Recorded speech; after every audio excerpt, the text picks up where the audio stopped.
인생을 가장 잘 사는 비결이 뭐냐? 성공하고 출세하고 돈 버는 것도 중요하지만 예수 잘 믿는 것이 가장 큰 은혜요. 잘 사는 인생인 줄 믿습니다. 세상의 것들은 다 지나가요. 풀과 같고 안개와 같고 다 지나가요. 꽃은 마르고 풀도 시들고 다 없어집니다. 그러나 하나님의 이름은 영원히 불어주는 것입니다. 오늘도 예배하는 모든 신령의 믿음으로 예수 그리스도의 은혜로 충만한 기쁨과 감사함이 넘치는 은혜가 있기를 축원합니다. 오늘 요한복음은 굉장히 중요한 거예요. 태초에 말씀이 계시니라. 이 말씀이 하나님과 함께 계셨으니 이 말씀은 곧 하나님이십니다. 이 말씀이 다시 말하면 예수님이에요. 태초에 예수님이 계셨다는 거예요. 예수님이 하나님과 함께 계셨으니 이 예수님은 곧 다시 말하면 하나님이시라. 우리가 예수를 믿으면서 예수 믿는 믿음의 정의를 잘 못해요.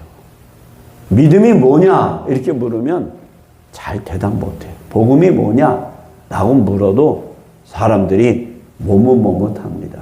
교회를 오래 다녔어도 신앙이 있다고 하고 열심히 교회 나가는데도 믿음이 뭐냐 정의하면 잘 몰라요.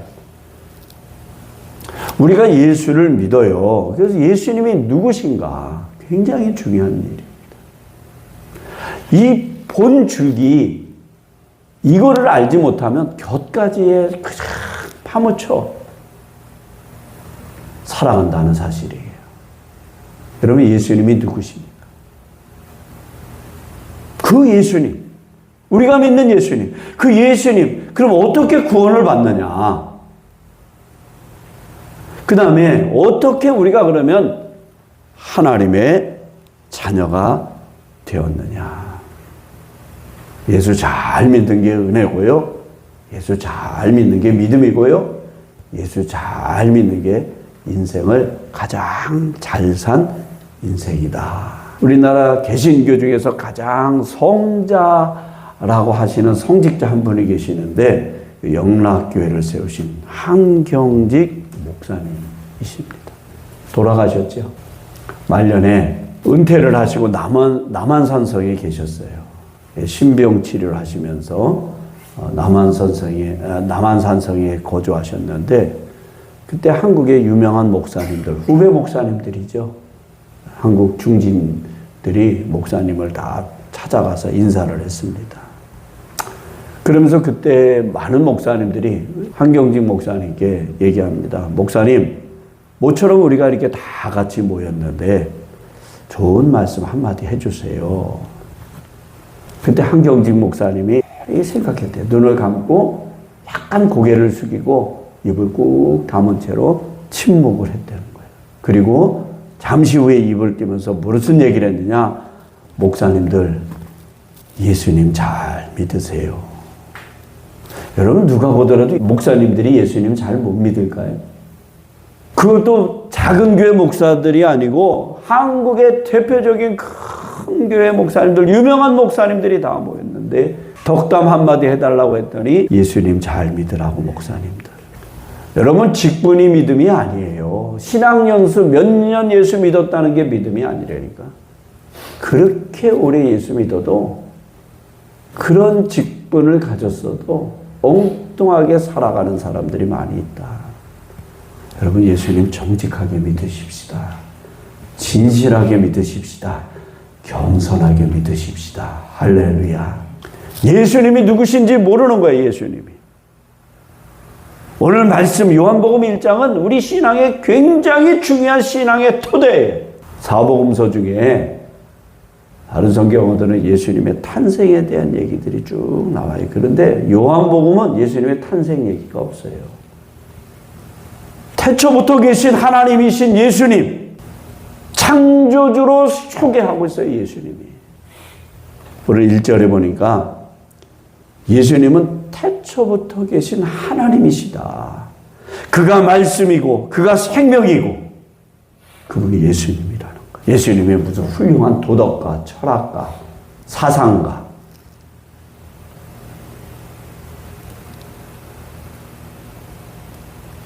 그건 예수님의 곁가지예요. 곁가지. 예수님의 본질, 본체는 뭐냐? 예수님은 하나님이시라는 겁니다. 그리고 그 예수님은 2000년 전에 인간의 몸을 입고 이 땅에 오셨지만 그는 뭐냐? 만물을 창조하신 하나님이시라는 거예요. 우리의 존재의 근원, 우리 존재의 근원이 누구냐? 예수님이시라는 거예요. 여러분 잘 생각해 보세요. 오늘 이 자리에 내가 있어요. 나는 이 땅에 어떻게 왔죠? 우리 부모를 통해서.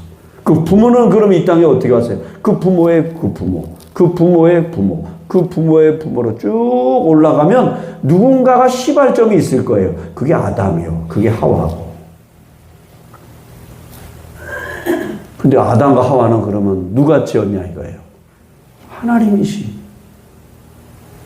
그 창조주 하나님, 인간을 지으신 하나님, 생명의 주인이신 하나님, 예수님,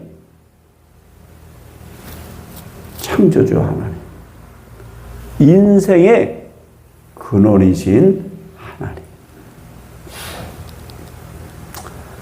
예수님을 욕하는 사람은 거의 없어요. 예수님 좋은 분이시라는 건 다 알아요.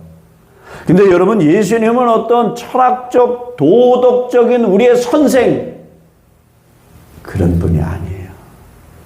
당신 생명을 만드신 분이에요. 지금 당신이 숨을 쉬고 살아있도록 하신 분이 누구냐?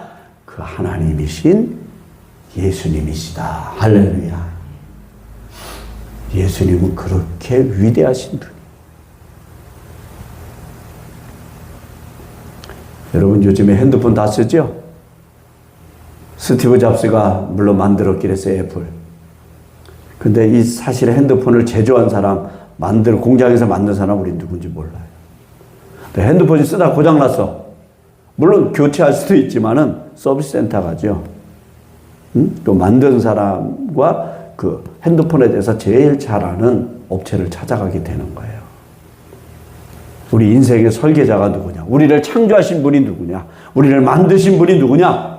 그분이 예수 그리스도. 히브리서 3장 4절에 아주 중요한 말씀이 있어요. 집마다 지은 이가 있으니 만물을 지으신 이는 하나님이시니라. 할렐루야. 모든 게 다 만든 사람이 있다는 거예요. 이 건물도, 이 물건도 마찬가지다. 만물을 지으신 분은 누구시냐? 하나님이시라요. 내가 보지 못했지만 이 건물 지은 거 난 본 적 없어요. 저절로 있는 게 아니라고. 이 세상도 그냥 만들어진 게 아니에요. 누가 만들었다고. 그게 누구냐? 하나님이시라. 근데 오늘 말씀해 보니까 예수님은 누구시냐? 이 땅에 오신 빛이다. 빛. 어둠을 물리치는 그 빛. 생명이다. 그 안에 생명이 있다. 빛 안에 생명이 있다. 이 생명은 사람들에게 빛이 되었다는 것. 여러분도 놀랍지 않습니까? 죄악 속에서, 어둠 속에서 살아가는 인간들에게 빛을 비추고 그 빛 속에 뭐가 있어요? 생명이 있다는 거예요. 그 예수님은 생명이에요. 내가 길이요 진리요 생명이다. 여러분, 우리 안에 내가 예수 그리스도를 믿는다는 건 다시 말하면 내 안에 예수 생명이 내 안에 다시 들어오게 되는 거예요. 그래서 내가 살게 되는 거예요. 예수님은 단순히 이 땅에 오셔서 가르치고 뭐 병자 고쳐주고 먹을 것을 주신 그런 일을 위해서 오신 게 아니에요. 길 잃은 인생들, 어둠 속에서 헤매는 인생들, 죄와 절망 속에서 허덕이는 인생들을 구원하시기 위해서 예수님이 오셨다는 거예요. 여러분, 예수를 믿는다는 것, 단순히 교회를 나간다는 것, 그 이상이 돼야 돼요. 예수 믿는 게 기쁨이 돼야 되고 내 안에 빛이 되어서 내 안에 생명이 들어오므로 정말 예수 그리스도로 감사와 기쁨, 힘을 얻는 은혜가 있어야 돼요. 할렐루야. 그래야 예수님이 힘이 되는 거예요. 인생의 문제는요, 보이는 것보다 사실은 보이지 않는 게 훨씬 더 큰 문제입니다. 캄캄한 어둠 속에 살아가는 인생들, 열심히 사는데 컴컴한 어둠 속에 살아가는 인생과 같아요. 제가 요즘에 그런 생각이 많이 들어요. 열심히 사는 건 누가 나쁘겠어요? 열심히 사셔야죠. 열심히 사는데 잘못된 방향으로 살아가고 있는 인생들이 너무 많아요. 성공을 위해, 명예를 위해서, 돈을 위해서 열심히 살아. 그런데 결국은 가서 허무한 인생, 후회 가득한 인생, 그렇게 산 사람들이 너무 많다는 게 그게 가슴 아픈 일 아니겠어요? 돈은 많이 모아놨는데, 세상의 명예는 너무 유명한 사람이 됐는데 마음이 공허해요. 부러워요? 부럽냐고? 허무한 게. 근데 그런 어둠 속에서 허우적거리는 인생에게 빛을 비춰주시는 분이 누구냐? 예수 그리스도. 그래서 빛이 오면 어둠이 물러가고 다 보이게 돼요. 왜? 예수님은 빛이기 때문에. 그래서 예수님을 믿게 되면 내가 죄인이라는 것이 보이기 시작해요. 할렐루야. 아, 내가 죄인이구나. 어쩔 수 없는 죄인이구나. 그리고 내가 사랑한다는 것, 그 사랑이 진짜 본질이 무엇인지 알게 돼요. 하나님은 사랑이시고 사랑의 본체시고, 그리고 예수 그리스도의 빛이 내 안에 들어오므로 인생의 길이 보여요. 아, 내가 인생의 잘못된 길로 살고 있구나. 인생을 자꾸 수정하면서 가는 거예요. 그리고 예수 그리스도의 빛이 비침으로 구원의 길이 보이게 되는 거예요. 그러니까 모든 것에 보이게 되는 근원이 뭐냐? 예수, 생명. 그런데 안타까운 일이 있어요. 사람들이 알아보지 못했다는 거예요. 오늘 10절, 11절. 그가 세상에 계셨으며 세상은 그로 말미암아 지은 바 되었을 때 세상이 그를 알지 못하였고, 세상이 예수님을 알지 못했다는 거예요. 자기 땅에 오매 자기 백성이 영접하지 않았다. 여러분, 사람들이 주인을 못 알아본 거예요. 창조주를 알아보지 못했다. 왜? 이유가 뭘까? 마음이 어두워졌기 때문에, 마음이 완악해졌기 때문에. 죄로 인해서 우리의 마음이 다, 하나님을 떠난 인간들은 다 어두워진 거예요. 마태복음 13장 15절에 이 백성들의 마음이 완악하여져서 그 귀는 듣기는 둔하고 눈은 감았으니, 마음이 완악해져서 듣기는 둔해졌고 눈은 감았대. 영적 소경이라는 거예요. 영적 소경. 보기는 봐도 마음이 어두워졌어요. 완악해졌어요. 하나님을 떠난 인간은 결국 죄 속에서, 어둠 속에서 살게 된다는 거예요. 나도 나이를 조금만 먹었나 봐요. 요즘 연예인들 잘 몰라. 탤런트, 가수, 유명하다고 그러는데 잘 몰라. 아마 옆으로 지나가도 난 모를 거예요. 왜냐하면 관심이 별로. 요즘 현대인들이 예수님에 대한 관심이 없어요. 돈, 명예, 성공, 출세, 쾌락, 즐거움을 찾아가지 예수님을 찾아가는 사람이 없어요. 보기는 봐도 관심이 없어요. 볼 수 없어요. 왜? 마음이 완악해져서, 마음이 닫혀있기 때문에 그냥 육신을 위해서 살아요. 먹고 마시고 즐기고 갖고 소유하는 거. 영접하는 자에게 주시는 놀라운 특권이 있어요. 12절과 13절. 영접하는 자, 그 이름을 믿는 자들에게는 하나님의 자녀가 되는 뭘 주셨어요? 권세를 주셨다. 할렐루야. 영접이라는 말은 받아들인다는 거예요. 아는 게 아니에요. 받아들이는 거예요. 예수님, 내 삶의 주인으로, 나의 구원자. 예수님이 나를 구원하시는 구원자, 내 삶의 주인. 그게 예수님을 영접하는 거예요. 예수님을 아는 사람들이 너무 많아요. 근데 예수님을 영접하지 않아요. 오늘 예수님도 말씀하십니다. 세상이 그를 알지 못했다는 거예요. 알긴 알아요. 예수님 몰랐다는 거예요. 여기서 알지 못했다는 건 영접하지 않았다는 거예요. 예수님 받아들이셔야 돼. 내 마음속에 주인으로 모셔야 돼. 그리고 예수님은 나의 구원자라는 것을 믿음으로 고백하셔야 되는 겁니다. 그럼 놀라운 선물을 주신답니다. 하나님의 자녀가 되는 권세, 내 신분이 바뀌어요. 하나님의 자녀로 살아가는. 어느 부부가 고아 한 명을 입양을 했답니다. 가난한 그 고아. 누구도 의지할 수 없는 고아를 입양을 했대. 아무것도 없고 가난하고 고생했던 그 고아가 입양이 됐으니까 그 집에 들어가서 이제 자기 방이 생겼어요. 그리고 사랑을 받지 못했던 그 아이가 사랑을 받기 시작하는 거예요. 너무너무 감격하는 거예요. 근데 어느 날 이 아이가 그 입양한 부모에게 그랬대. 아저씨, 아줌마, 제가 이거 갚아야 되는 거죠. 설거지 할게요. 청소할게요. 열심히 할게요. 그러자 그 입양한 부모가 그랬다는 거예요. 얘야, 네가 우리의 아들이 된 이유는 네가 할 일이 아니야. 우리가 너를 사랑했기 때문이야. 너는 이미 아들이야. 그냥 우리 사랑을 받으면 된단다. 여러분, 우리가 하나님의 자녀가 되는 특권, 권세를 얻어서 우리는 하나님의 사랑을 그냥 받기만 하면 되는 거예요. 할렐루야. 행위가 아니라는 얘기예요. 내가 청소하고 설거지하고 내가 신앙생활하면서 무슨 봉사, 믿음이 뭐냐? 그러면 그냥 가서 봉사하고 일하는 거. 물론 그거는 곁가지야, 곁가지. 본질은 뭐냐? 예수님을 영접하는 거예요. 내 구원자로 나의 주인으로 예수님을 모셔서 그 기쁨 가운데 봉사, 예배를 드리고 예물을 드리고 감사하고 찬양하는 것. 그게 우러나오는 것. 흘러넘쳐, 오버플로우, 흘러넘쳐서 나오는 것. 그게 봉사와 섬김이 돼야 돼요. 그러면 기쁨이 있다는 거예요.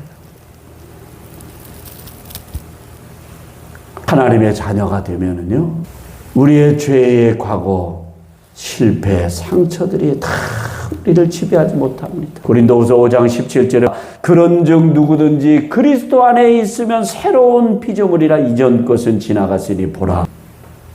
여러분, 그러니까 세상적인 눈으로 보면 교회는 잡탕이야, 잡탕. 왜?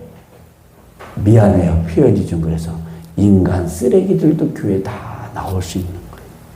살인범도, 강도도, 도둑도. 고린도후서 5장 17절 그리스도 안에 있으면 새로운 피조물이라. 예수님을 영접해서 그들의 과거를 다 버리고 새롭게 살아가려고 하는 사람들이 모이는 곳이 교회잖아요. 물론 본질이 바뀌지 않고 겉모습만 바꾸고 들어오는 사람들이 그게 문제인 거야. 그게 문제인 거예요. 영접이라는 단어는 굉장히 중요한 겁니다. 예수님을 내 마음속에 모시고 이제는 내가 예수 그리스도를 나의 구주로 나의 주인으로 모시고 사는 거예요. 그러면 나머지는 다 곁가지야. 봉사하고 예배드리고 예물을 드리고 그러면 감사하고 아깝지가 않아. 인색하지가 않아. 예수를 영접하는 건 어렵지 않아요. 그 오늘 말씀해 보니까 그 이름을 믿는 자들에게 그분들이 뭐냐? 예수님을 믿는 자, 영접했다는 겁니다. 예수님을. 예수님이 나의 구원자이심을 믿고 예수님을 내 마음 중심에 모시는 것, 영접이에요. 요한계시록 3장 20절 말씀, 볼지어다 내가 문 밖에 서서 두드리노니. 전도를 통해서, 사람을 통해서, 환경을 통해서 계속 예수님은 내 마음의 문을 두드립니다. 문을 열어서 영접하도록, 마음의 문을 열어서 예수 그리스도를 영접하도록. 그것은 우리의 선택, 우리의 선택. 물론 오늘 예배를 드리는 분들, 교회 나가시는 분들 다 예수님을 영접하셨으리라 믿습니다. 만약에 그렇지 않은 사람이 있다면 다시 오늘 예수님을 영접하는 날이 되시기를 축원합니다. 예수님이 나의 하나님이시다. 예수님은 빛으로 이 땅에 오셨다는 사실에 어둠을 다 물리치고 예수님은 내 마음속에 오셔서 어둠을 물리치시고 나에게 밝은 빛을 주신 예수. 사람들은 그 빛을 거절을 했어. 그러나 그러한 찾아오신 예수님을 영접하는 자들에게는 하나님의 자녀가 되는 뭘? 권세, 특권을 주셨다는 것입니다. 오늘 예수님을 다시 한번 영접하시고 믿음으로 사시는 은혜가 있기를 축원합니다. 그러면요, 예수 믿는 게 행복, 예수 믿는 게 기쁨이에요. 예배드리러 나오는 게 즐거움이에요. 내 삶의 우선순위 예배. 헌금 드리는 게 인색하지 않아. 감사해. 더 드렸으면 좋겠다. 기도하겠습니다. 하나님 아버지, 오늘 예수 그리스도를 내 마음속에 영접합니다. 나의 구원자가 되시고 내 죄의 문제를 해결해 주시는 은혜. 그래서 날마다 감사하는